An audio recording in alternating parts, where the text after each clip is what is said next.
بسم اللہ الرحمن الرحیم۔ آپ دیکھ رہے ہیں channel learn braille with Muhammad Asif. Channel کو لائک اینڈ سبسکرائب کرنا مت بھولیے گا۔ ہم پڑھیں کلاس 10 اردو کے ایسیز۔ آج کا ہمارا ایسے ہے زمزم، بہت امپورٹنٹ ایسے ہے۔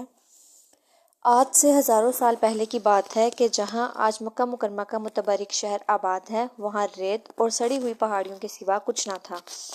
دور دور تک کسی جاندار کا گمان تک نہ تھا۔ اسی زمانے میں حضرت ابراہیم علیہ السلام اپنی بیوی ہاجرہ علیہ السلام اور اپنے ننھے چند روزہ بچے کو لے کر یہاں آئے اور انہیں اللہ تعالیٰ کے حکم کے مطابق یہاں چھوڑ کر چلے گئے۔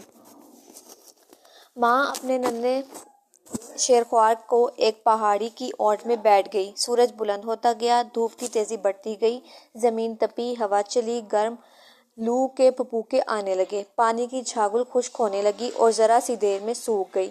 ماں بچے کے ہونٹ سوکھے، پھر زبان خشک ہوئی۔ ماں گھبرائی، ننھا سسکنے لگا۔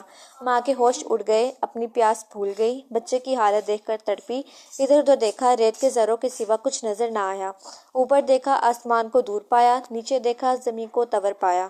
پانی پانی، ایک گھٹ ایک قطرہ، میرے لیے نہیں، میرے بچے کے لیے، شیرخوار اسماعیل علیہ السلام کے لیے، ابراہیم علیہ السلام کے خدا، اس جنگل میں، اس بیاباں میں، اس ریگستان میں آگ کو گلستان بنانے والے، اس آگ کے دریا میں پانی کا چشمہ بہا۔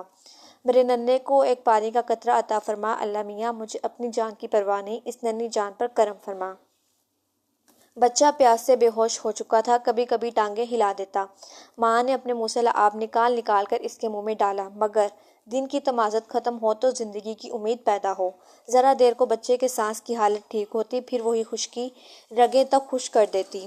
آخر بچے کی حالت نہایت نازک ہو گئی۔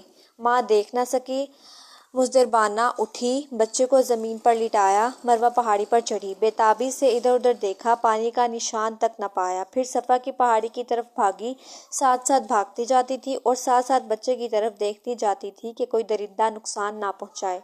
اب ماں کی بے تابی کی حد نہ تھی، وہ بے تاب تھی۔ ہر طرف مایوسی کے سائے پھیلے ہوئے تھے۔ کبھی بچے کو دیکھتی، کبھی آسمان کی طرف نگاہ اٹھاتی، مگر ناکام واپس آتی۔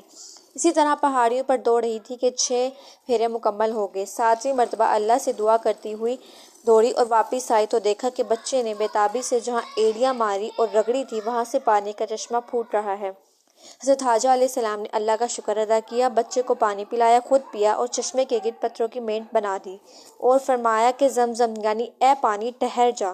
اسی سے چشمے کا نام بھی زمزم ہوا اور چشمے کا مقدس پانی زمزم کہلایا اور دنیا بھر کے مسلمانوں کے لیے شفا کا پیغام لایا۔